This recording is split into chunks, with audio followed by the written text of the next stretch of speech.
Good evening and welcome to Tucker Carlson Tonight. Here's something you probably didn't know.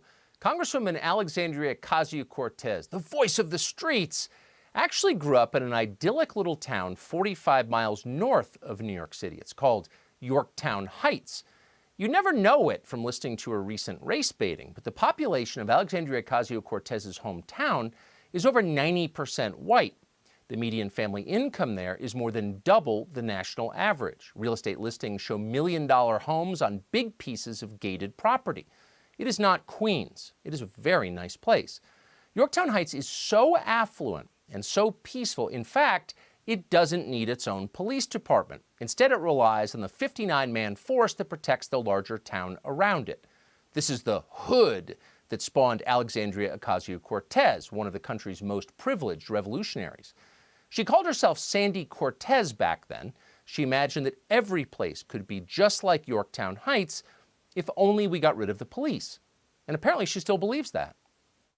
It's funny because when people ask me, what does a world where we defund the police, where, defunding police looks like, I tell them it looks like a suburb. It looks like a suburb. Unfortunately, not everyone lives in a suburb as placid and protected as the one Sandy Cortez grew up in, all bake sales and pool parties. Cities like St. Louis and Baltimore are more violent than El Salvador, and they're getting more dangerous by the day. In Milwaukee, homicides have risen nearly 40% just this year. Killings there could soon break the city's all-time record. That's likely to happen soon in Chicago and Kansas City. Just this weekend in the city of Chicago, 64 people were shot and 11 murdered. 11 corpses in one weekend. None of those people died because there were too many cops on the street. They died because, thanks in part to sloganeering from pampered dilettantes like Sandy Cortez, there were too few cops. Less law enforcement in dangerous places means more killings. There's not much debate about that, at least not among adults. New York City disbanded its plainclothes police unit and cut funding for the NYPD by $1 billion. The result? Shootings in New York are up more than 200% compared to this time just last year. Murders are up 21%. Burglaries have risen 30%. It is the most dangerous time to live in New York City in a quarter century. Just last night, an infant was shot to death while sleeping in a stroller at a cookout in Brooklyn. Mayor Bill de Blasio, who's almost single-handedly destroyed that city, described the child's murder as so painful. Then de Blasio moved forward with his plans to disable the NYPD. He canceled the hiring of more than 1,000 cops. He announced that police will no longer keep the schools safe. How will this end? We know very well how it will end. More poor children will die. That will not affect Bill de Blasio, though. His family will remain protected by armed security paid for by taxpayers. So will Sandy Cortez, so will Barack Obama, so will the rest of the politicians calling for taking away your protection. They will never suffer the consequences, and that's why they're for it. The folks in law enforcement that share the goals of reimagining policing. Reimagining policing in the 21st century.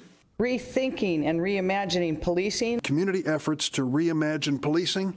To reimagine policing. We have to reimagine what policing looks like. Reimagining policing, reimagining our public safety. Reimagine a citizen-led approach. You can begin to reimagine law enforcement. Reimagine public safety in this country. What can we do to reimagine public safety? Reimagining public safety. To reimagine public safety. We must reimagine what public safety looks like. We must reimagine public safety. That's their new talking point. It was devised by some pollster at the DNC, and they're all faithfully repeating it like the robots they are. But what exactly does it mean? Mark McCloskey doesn't have to imagine. He was a test case for reimagined public safety. When a mob showed up outside his home and threatened his life, the police never came. McCloskey and his wife had no choice but to defend themselves.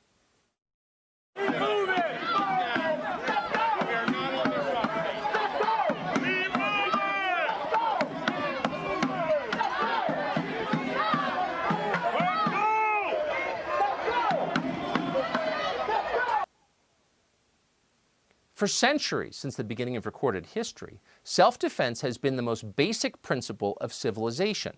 But now that we've reimagined public safety, it's illegal. Watch CNN's resident bodybuilder explain the new standard. Keep in mind as you watch that the guy doing the lecturing in this tape has repeatedly threatened violence against others for invading his personal space. But he gets to do that. His brother is the governor. They did not go up your steps. They didn't go to your house. They didn't touch you. They didn't try to enter your home. They didn't try to do anything to your kids. But you say you were assaulted. You're using the civil definition of that, which is that you had the apprehension that something bad was going to happen to you. But nothing did. But to call terrorism when the people are there protesting how the community is treated by the police is a little bit of reverse psychology at a minimum, is it not? Now, it's hard to know exactly what the CNN anchor was trying to say. Some of those sentences didn't make sense, but you get the larger point.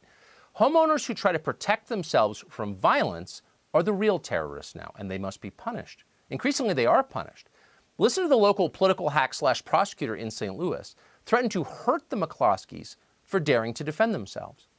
I am disturbed by the events that occurred over this weekend, where there were peaceful protesters who were met with guns and a violent assault. Since learning of these events over this weekend, I've worked with the public and the police to investigate these tragic events. I will use every extent of Missouri law to hold individuals accountable. Turns out she wasn't bluffing. Just a few days ago, police raided the McCloskeys' home and reportedly seized the firearms they had used to protect themselves.